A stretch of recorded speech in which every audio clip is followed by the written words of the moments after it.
मराठ्यांची ओबीसीत घुसखोरी होणारा काळा शासन निर्णय रद्द करा. समता परिषदेची मागणी. मूल प्रतिनिधी कुमुदिनी भोयर. ओबीसी आरक्षण बचाव आंदोलन दिनांक 4 सप्टेंबर 2025 ला तहसील कार्यालय मूल समोर अखिल भारतीय महात्मा फुले समता परिषद व सकल ओबीसी संघटना यांच्या वतीने करण्यात आले. आंदोलनाच्या प्रमुख मागण्या 2 सप्टेंबर 2025 चा हैदराबाद गॅजेटचा कलम कसाई शासन निर्णय रद्द करणे, मराठा सर्वोच्च न्यायालयाचे निर्णय मान्य करणे, मंत्रिमंडळ उपसमितीचे निर्णय रद्द करणे, जातनिहाय जनगणना झाली पाहिजे, ओबीसी आरक्षणात घुसखोरी करू न देणे इत्यादी मागण्यांसाठी तहसील कार्यालय मूल समोर आंदोलन करून तहसीलदारांच्या मार्फतीने मुख्यमंत्री देवेंद्र फडणवीस यांना निवेदन पाठविण्यात आले. या आंदोलनाचे नेतृत्व समता परिषदेचे जिल्हाध्यक्ष प्राध्यापक लोंबले यांनी केले.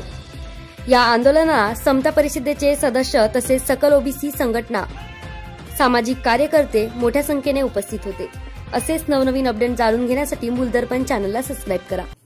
आज मूल नगरामध्ये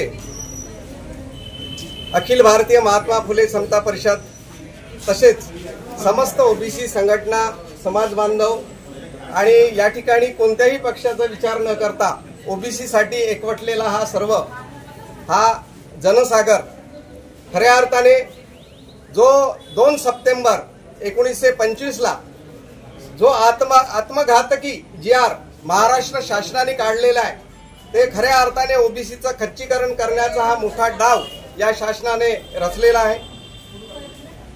हैदराबाद गॅझेट या उपसमितीने लागू केला आणि हैदराबाद गॅझेटचा अर्थ असा होतो की 1902 मध्ये जे ब्रिटिशकालीन निजामकालीन ज्या काही नोंदी होत्या, त्या नोंदीमध्ये ज्या ओबीसी म्हणजे मराठा समाज, हा मराठा समाजाला मराठा कुणबी अशा प्रकारच्या ज्या काही नोंदी आढळतात त्या त्यांना ओबीसी मध्ये घ्या अशा प्रकारचा त्या गॅझेटचा अर्थ होतो. आणि परंतु वास्तविकता ही आहे की कुणबी म्हणजे हा शेती करणारा समाज, हा कुणबी समाज प्रत्येक जातीला लावल्या जायचा. म्हणजे जो शेती करेल तो कुणबी, एखादा ब्राह्मण असेल, ब्राह्मण शेती करणार असेल तर कुणबी, अशा पद्धतीच्या त्या काळच्या ब्रिटिशकालीन नोंदी होत्या.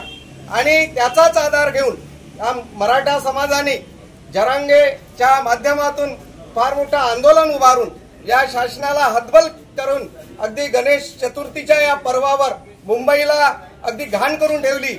आणि शेवटी शासनही हतबल झालं म्हणावं की नाही, कारण ओबीसीच्या न्याय हक्कासाठी कार्य करणारा हा सरकार नाही असंच आम्हाला म्हणावं लागेल. म्हणून या सरकारचा आम्ही अखिल भारतीय महात्मा फुले समता परिषद आणि संपूर्ण समस्त जे ओबीसी संघटना आहेत